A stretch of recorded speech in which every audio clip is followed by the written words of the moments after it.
गत आमर नीलकंठ मंदिर 25 वर्ष पूर्ति अवसर में आमर गत एमएलए प्रद्युम्न आसिक 5 लाख टका देवी प्रतिश्रुति देते से अनुसार 5 लाख टका देले से पैसा आम 5टा मंदिर तैयार कलु गणे नारायण रुद्रे अंबिके भास्कर यही 5टा मंदिर प्रतिष्ठा आमर अंचलवासी बहुत साथ सहयोग कर आर्थिक साहाय्य देते आम कटपाड़वासी आम अंचलवासी मान बहुत बहुत धन्यवाद। यही आम प्राण प्रतिष्ठा उत्सव गत 25 तारीख आरंभ हो आज 2 तारीख पूर्णवती होगा जाऊँगी बहुत जनसाधारण आसी आज 4-5 हजार लोक आसी आज अन्न प्रसाद सेवन कर अंचलवासी को बहुत बहुत धन्यवाद दूँ। नमस्कार। दिन आज पहुंची प्रतिष्ठार पर्वटा प्रथम दिन होता जला दिवस अंकुरारोपण आ मंडला दिवस होता ता परदिन पुणी थे देवतांकर मंडल पड़ा पर देवतांकर पुणी सूर्य पूजा गो पूजा होगी आम शाला प्रवेश होता शाला प्रवेश पर संपूर्ण शालार पूजा कराई शाला पूजा करी आमर सूत्रवेष्टन धारादान देगी से दिन वैष्णवाग्नि संस्कार तापर होम होता जी आवाहित देवता समस्त को होम कराई ये प्रथम दिन कार्यक्रम सरी द्वितीय दिन आम तृतीय दिन आसाला रत्नमुद जोटा कि पंचदेवता रत्नमुद कार्यक्रम अनुष्ठित होता रत्नमुद बहु आडंबर सहित पालन कराई परदिन देवता महास्नान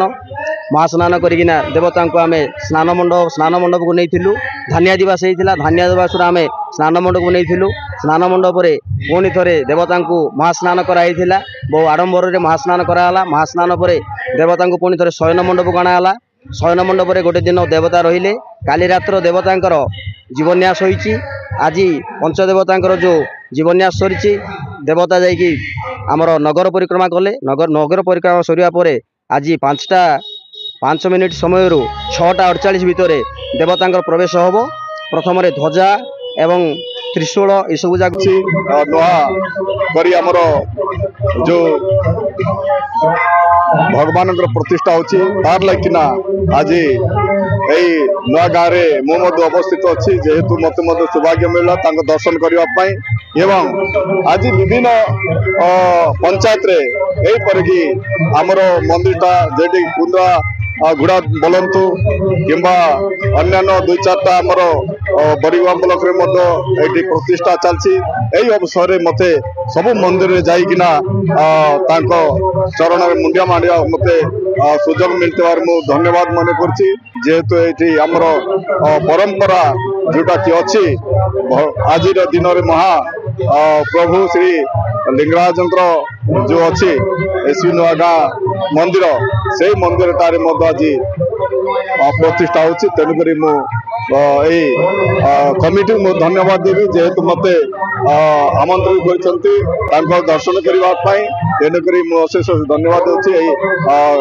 पूजा कमिटी को। देखु आगामी दिन में मोहन माझी सरकार आम ओडिशार यशस्वी मोर्चार माझी सरकार जो अच्छी प्रथम कर आमर देवालय मानकर जो सौंदर्यकरण हो कि देवालय मानकर जो उन्नतिकरण हो से दृष्टि देउछि तेणुक आज मुझे देखिले ये आसिकिना ये गोटे बाउंड्री आवश्यकता अच्छी तेणुक मुझे मंदिर किछिटा मो बाउंड्री देवी बोलिक कमिटी को आश्वासन देछि।